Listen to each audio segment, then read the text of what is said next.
Okay, we don't really have a whole lot to go over. There's mainly just time for you to work on your papers because tomorrow you are working on smarter balance, correct? And now whether that takes the whole hour, maybe it does, maybe it doesn't. Okay, so we'll move that vocabulary evaluation one day to the right. Okay, so it'll be on Friday, same day your papers are due. And let's see here. Spoke to Coach Williamson already. I have not had a chance to reach out to Coach Preheim. Is Coach Preheim aware that you're going to be a little late? Okay, so we've got that taken care of. So the majority of this, okay, falls upon your shoulders as far as looking at what vessels to, because that was given to you, correct? I think it's in the drop folder. Yes, that sounds, because I was going to write them on the board, but we chose, well, you chose to just put it in the drop folder, so that's what we had done. So the human body just does not change from one diagram to the next. So I just sometimes think it's a good idea to review that from time to time. And we will leave today around 1:10 or so. It doesn't take that long to get up to Brookings, although we are taking a bus instead, so that might extend the time just a little bit. No, we'll take a big one. Is it just the A&P class? Or? Yes, just the A&P class. So again, this will be quite an experience that and I've said it probably 3 times, you're just not going to forget this experience, okay? And there's no way we can really prepare you for that. It's just one of those aspects to where you can look at a textbook all you want, and it's just not the same as gross anatomy, okay? So how would gross anatomy be different than what we are studying?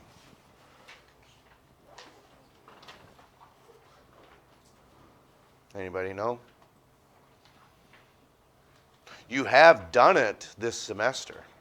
You just weren't aware of it with the cats, okay?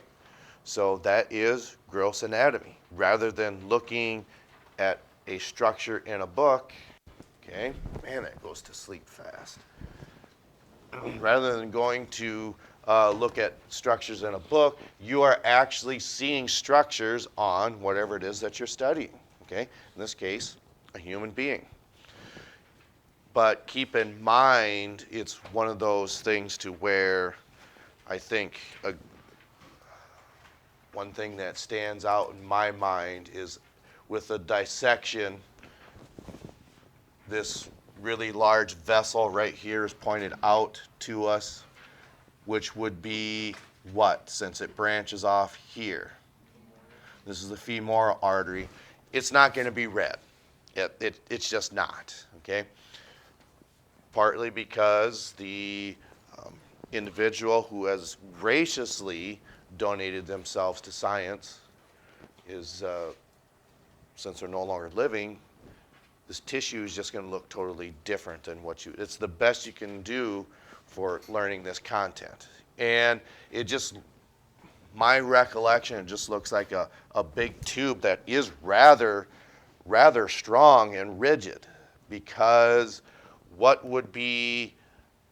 has to be, when we say robust, what does that mean to you? What's maybe another adjective? Maybe stronger? Okay. Why would the femoral artery have to be stronger / more robust than the femoral vein, do you think? Yeah, the pressure is much higher, and maybe that's what we said back there. The pressure is much higher in all arteries as opposed to veins, okay? So then, just to try to help us out, what is the difference between after this tributary right here? These two arteries have a specific name. What would that be called? The common what? Yeah, the common iliac. Then after this tributary here, now we're moving into the common name of what?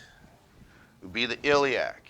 And then the left iliac splits into here, and then to, I believe this, if this is the femoral, what would you be led to believe this one would be? Yeah, would be the deep femoral. Okay, so that would be on your list. You're going to have to make some presumptions that if it's not pointing to this, we can eliminate that as the deep femoral.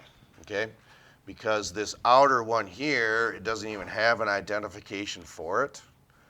Okay, I mean, some of these actually have identifications, but with this, you have this diagram that is at your disposal. I think there's, okay, so then there's veins here then too. And one of the things that we talked about, that as a person is standing upright and even as we're sitting, okay, what is it, as blood is going back to the heart, there's something that veins have that arteries do not. What was that? Yeah, they got valves in there.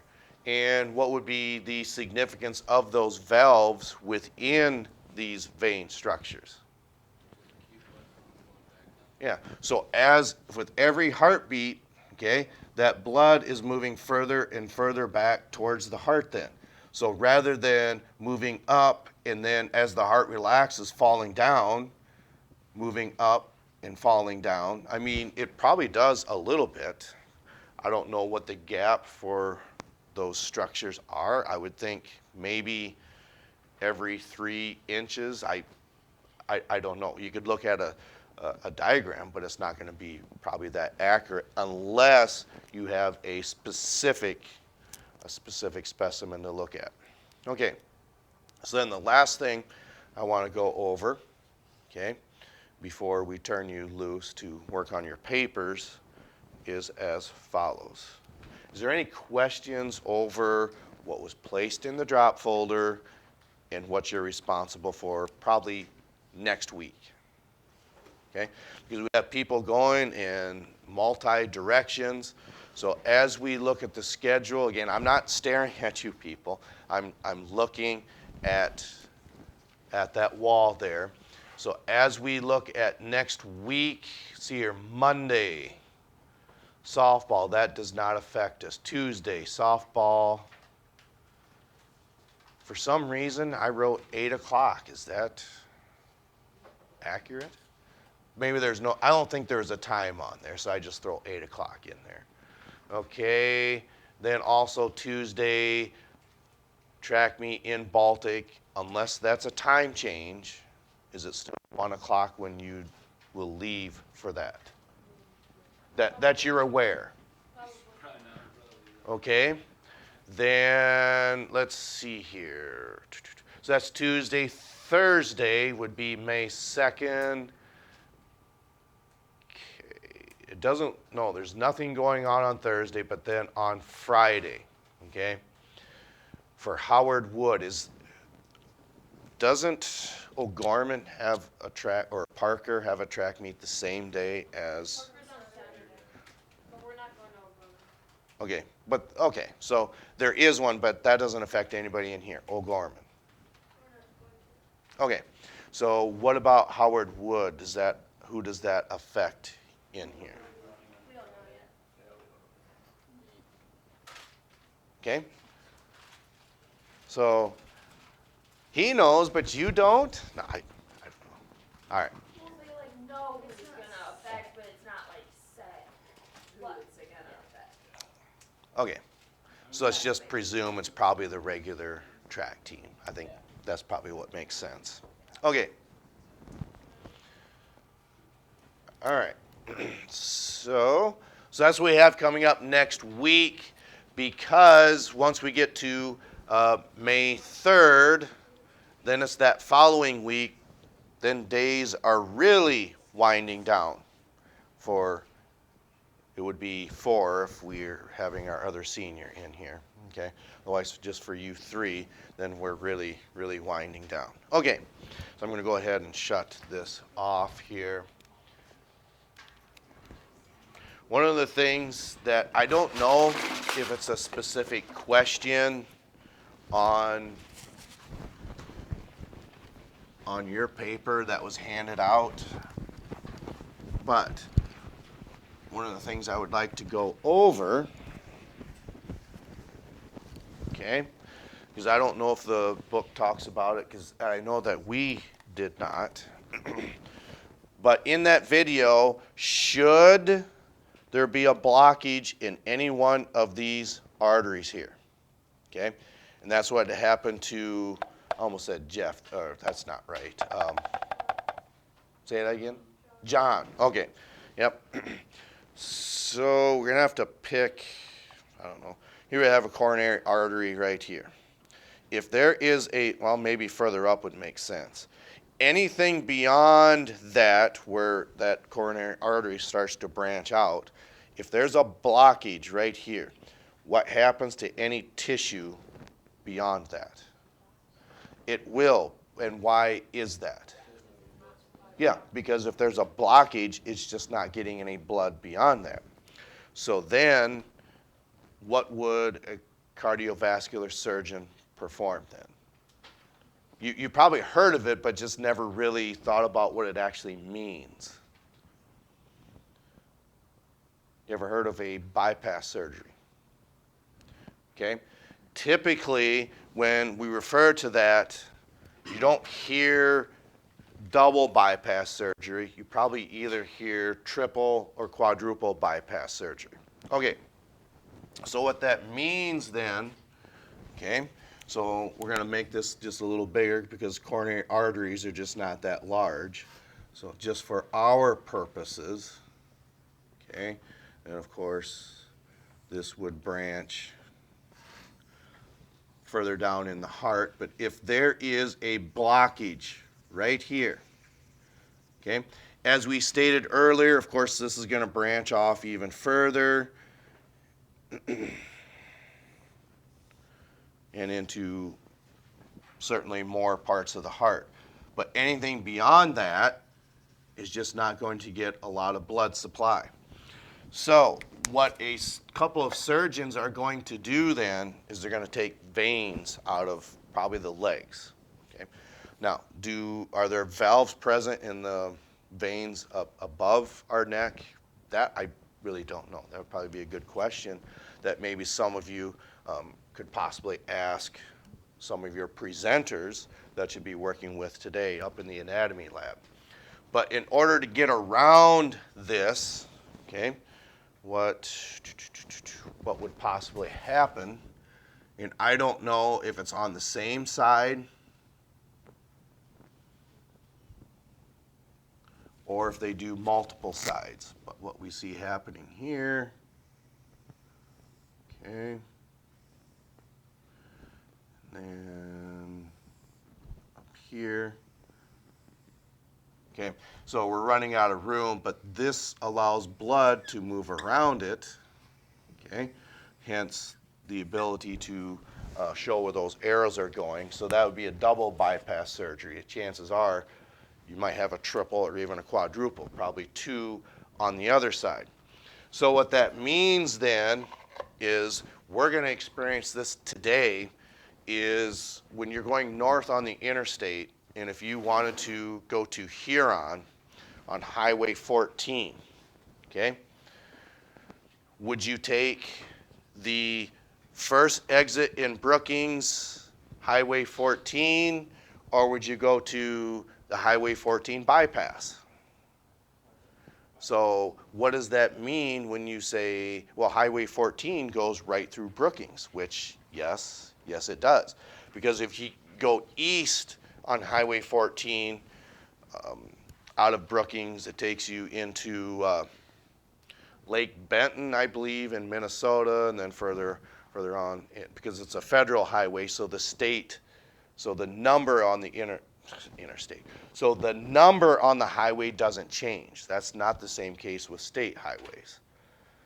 because we know that because what happens to Highway 34 when you hit the Minnesota border? Does anybody know? It's no longer Highway 34. It's Highway 30. It changes to Highway 30. State highways, they change numbers. Federal highways do not. Okay, not that you needed to know that, but when you take that second exit, actually it's the third exit now because there's a new one that they put in I think it's 20th Street. That way you can access the south side of Brookings much easier. So then this would be the third exit, and you hook up with Highway 14 so you don't go through town. You're bypassing all the traffic, okay? So that same concept is right here. You're bypassing the blockage. So then what happens is you're just like going across, removing all the traffic or going around all the traffic. You do the same thing with a blockage. And I would presume that later on, maybe surgeons go back in and remove that blockage because I don't think you would just leave it like this, okay? I don't think you would just leave that blockage in there. Sorry? How do they remove it? Well, I think you would want to get that blood flow established as soon as possible. And maybe they do it at the same time because once this bypass has been, per se, put in place, maybe they go back to work. But as that heart's contracting, you really don't want sharp instruments cutting around this either. So that's why I'm wondering if they do that at the same time. Maybe the heart has stopped, put these in, and remove as much of that as we can, or maybe they just leave it. I don't know, because one of the things that can happen is if that breaks loose, it's just going to move further on down and maybe create another blockage. That's another good question that's above, way above and beyond what I could possibly describe. Okay. Questions on your papers, and maybe you don't know what to ask, but otherwise, the rest of the time will be yours. Front row, second row, third row. All right, so the rest of the time then is yours.